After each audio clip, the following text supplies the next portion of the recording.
ये आकाशवाणी पटना है। अब आप खालिद रशीद से प्रादेशिक समाचार सुनिए। पहले मुख्य समाचार। केंद्रीय गृह मंत्री अमित शाह ने कहा, सहकारिता क्षेत्र को मजबूत बनाने के लिए जल्द ही नई नीति लाई जाएगी।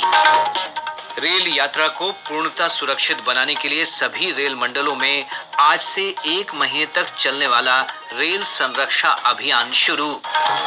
जदयू के विधान पार्षद उपेंद्र कुशवाहा ने एक बार फिर कहा, महागठबंधन सरकार के गठन के बाद पार्टी लगातार कमजोर हो रही है। और पटना के पाटलिपुत्र खेल परिसर में आज से खेलो इंडिया महिला भारोत्तोलन प्रतियोगिता शुरू। अब समाचार विस्तार से। केंद्रीय गृह और सहकारिता मंत्री अमित शाह ने कहा है कि सहकारिता क्षेत्र को मजबूत बनाने के लिए जल्द ही नई नीति लाई जाएगी। श्री शाह ने पुणे में एक कार्यक्रम को संबोधित करते हुए स्पष्ट किया कि सहकारिता क्षेत्र के साथ कुछ भी गलत नहीं होने दिया जाएगा। आज भी कोऑपरेटिव इरिलेवेंट नहीं है और आने वाले 1 दशक के बाद कोऑपरेटिव सबसे ज्यादा रिलेवेंट सेक्टर बनकर रहेगा। मोदी जी ने एक बड़े विजन के साथ सहकार से समृद्धि, देश के ग्रामीण क्षेत्र की, देश के सेमी अर्बन क्षेत्र की और देश के अर्बन क्षेत्र की समृद्धि कोऑपरेटिव के माध्यम से और बढ़ाई जाए, इस उद्देश्य से कोऑपरेटिव मंत्रालय का गठन। श्री अमित शाह ने सहकारिता मंत्रालय बनाए जाने के बाद से लिए गए महत्वपूर्ण निर्णयों की चर्चा की और सहकारिता क्षेत्र को भ्रष्टाचार मुक्त करने में सभी पक्षों से सहयोग की अपील की। उन्होंने कहा कि आज भी चीनी, दूध और अन्य उपयोगी वस्तुओं का उत्पादन सहकारी संस्थाओं के भरोसे ही है। भारत का चीनी उत्पादन का 31% उत्पादन आज भी सहकारी चीनी मिलों से होता है, 31%।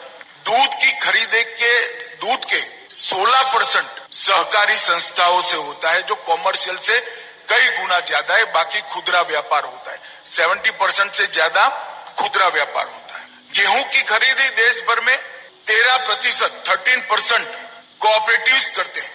धान की खरीदी, चावल की खरीदी 20% कोऑपरेटिव करते हैं। इसका मतलब ये हुआ कि ग्रामीण जगत की अर्थव्यवस्था को अगर बहुत बड़ा थ्रस्ट सहकारिता का न हो तो ये अर्थव्यवस्था इतनी पनपी न होती, बड़ी न होती।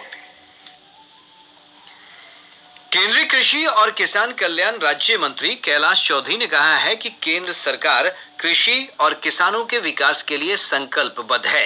श्री चौधरी ने पूर्वी चंपारण जिले के पिपरा कोठी में कृषि मेले का उद्घाटन करते हुए कहा कि नरेंद्र मोदी की सरकार ने कृषि बजट को 6 गुना बढ़ाया है और किसान सम्मान निधि के माध्यम से किसानों के खातों में राशि का लगातार अंतरण किया जा रहा है।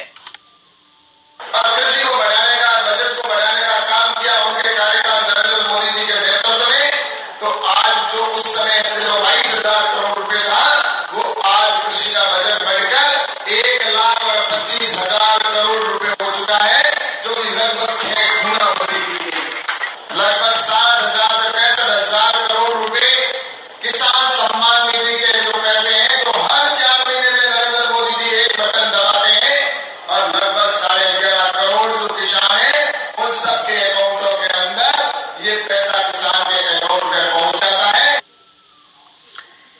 केंद्रीय मंत्री गिरिराज सिंह ने कहा है कि नरेंद्र मोदी सरकार में मनरेगा का बजट प्रतिवर्ष बढ़ रहा है। उन्होंने कांग्रेस नेता राहुल गांधी के आरोपों को खारिज करते हुए कहा कि मनरेगा के तहत स्कीम और परिसंपत्ति दोनों के लिए यूपीए सरकार से अधिक आवंटन होता रहा है। श्री सिंह ने नोएडा में सरस मेले में संवाददाताओं से बातचीत करते हुए कहा कि मनरेगा के बजट में कमी किए जाने का विपक्ष का आरोप बेबुनियाद है।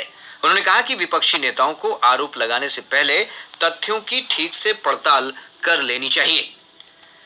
जदयू के विधान पार्षद उपेंद्र कुशवाहा ने एक बार फिर दोहराया है कि महागठबंधन सरकार के गठन के बाद जदयू लगातार कमजोर हो रही है। उन्होंने कहा कि तेजस्वी यादव का नेतृत्व उन्हें कभी स्वीकार नहीं होगा।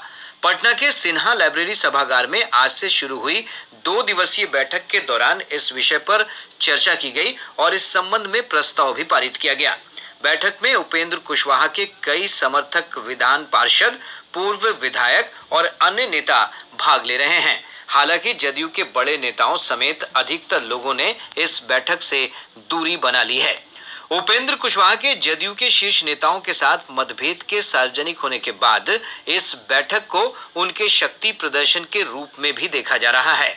सूत्रों से मिली जानकारी के अनुसार श्री कुशवाहा बैठक में अपनी आगे की रणनीति का खुलासा कर सकते हैं।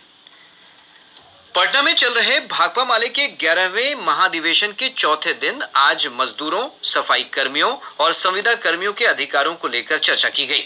अधिवेशन में मजदूर वर्ग को अधिकार दिलाने के लिए आंदोलन तेज करने का प्रस्ताव पारित किया गया है।